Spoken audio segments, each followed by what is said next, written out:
So, Greeny, I was just having a conversation with somebody who's very close to the situation, and basically, by the way, at the end of this conversation, I don't want to bury the lead here. I said, so what's the holdup? And the answer was simple. It's February 16th. The league year doesn't even start for another month, with a lot of exclamation points on that. Mm-hmm. And that is an important point, by the way. March 19th is the date that they would owe Carson Wentz $10 million. So that's maybe the target, the runway that this team has to play with. But, you bring up the idea of, like, what is the hang-up? If there's a couple of teams out there like the Bears and the Colts that are interested in him, why wouldn't they just pull the trigger on the best deal at this point? I am told that it's not as if Carson Wentz has a no-trade clause in his contract. They don't have to really care what he thinks on this. Now, Carson Wentz can help them contractually to make the trade a more lucrative option for the potential suitor, but that doesn't have to happen. So basically, long story short, the Eagles simply have time, so they feel like they might as well just kind of milk this thing to make sure that they get the best option before they pull the trigger on a trade. Sometimes you have to be a little careful of that, though, because there are other teams out there that might just decide to make other moves. So we'll see. This is the chess game that comes along with this carousel. So, Jeff Saturday, work with me. We heard what Bart Scott said. Complete this sentence. If they get Carson Wentz, the Chicago Bears with Carson Wentz at their quarterback are what?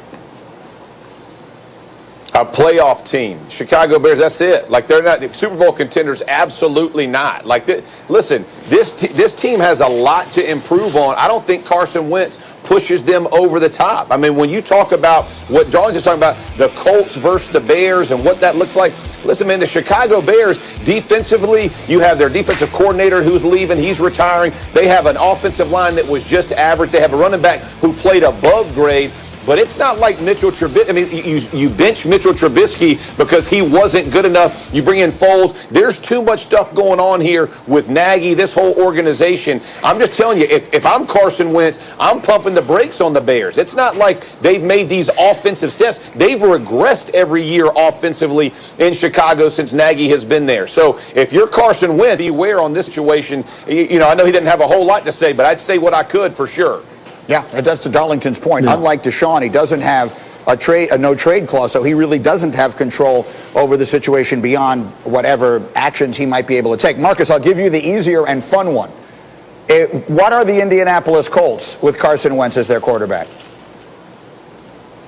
Oh, they're Super Bowl contenders if they return him to what we think his form would be. Right? You think about this, G. This is one of the conundrums that people are having with Carson Wentz. We all watched the tape last year. You wouldn't trade a bag of damn Skittles for him based on what he did last year at quarterback. But everybody is thinking about this from the 2017 perspective and the 2018 when he took this team that was belabored to the playoffs, beat Dallas in that final conference game to get to the playoffs. Listen, it's never been a question about Carson Wentz's talent or whether he could play the position. We've seen him play this position at the highest level in the MVP conversation. So all teams are betting on 3 years ago what Carson Wentz did. Yeah. And there is absolutely a market for him. Like, I don't want people to get it twisted. I threw a bag of Skittles out there because he did play terrible. But Frank Reich had a lot of success with Carson Wentz.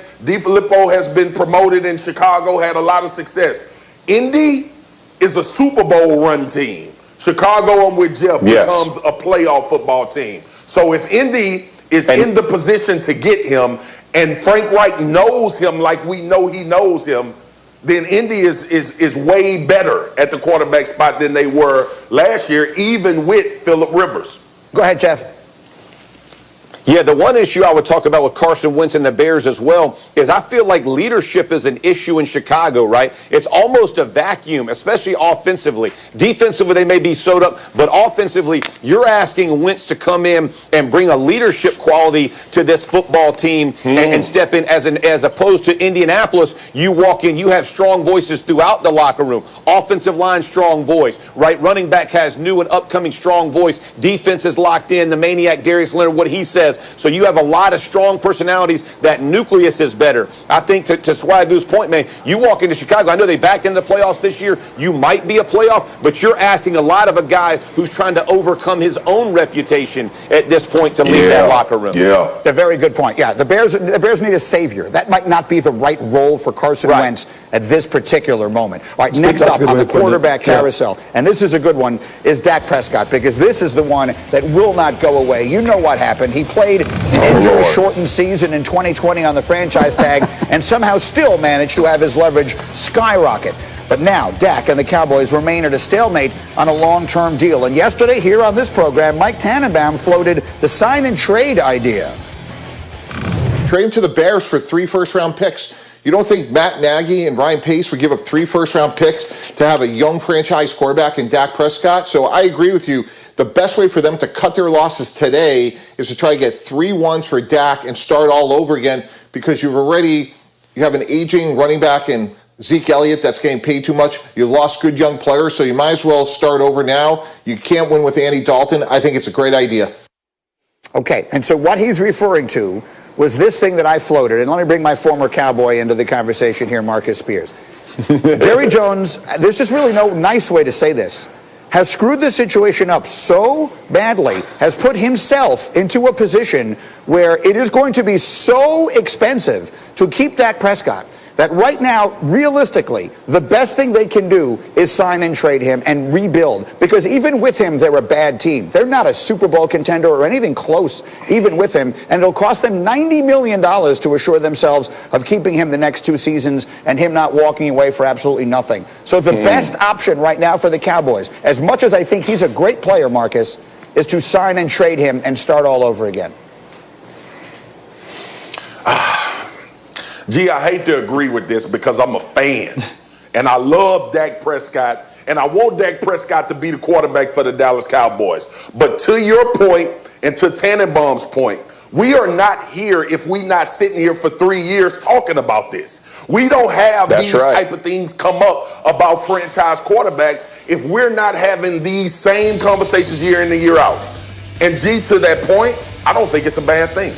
Like, I don't know if you can get 3 ones for Dak Prescott because of the ankle injury. If you know anything about the league, you know people going to throw all of the bad stuff out there to devalue you in order to get you to perform at a high level. That's what they do. Every free agent has been through it. Jeff Saturday understands. I'm the greatest center in the world when I'm in the 2nd year of my contract. When I'm in the 5th year of it and I got to get re-upped again, I got a lot to work on to be a center. So I don't know if other teams would give 3 ones, but if I'm Dallas and somebody came at me with 3 first-round picks, knowing the financial situation that I'm in, that I'll be in, and I'm in with Dak, that is definitely something that I would have to think about as the Cowboys.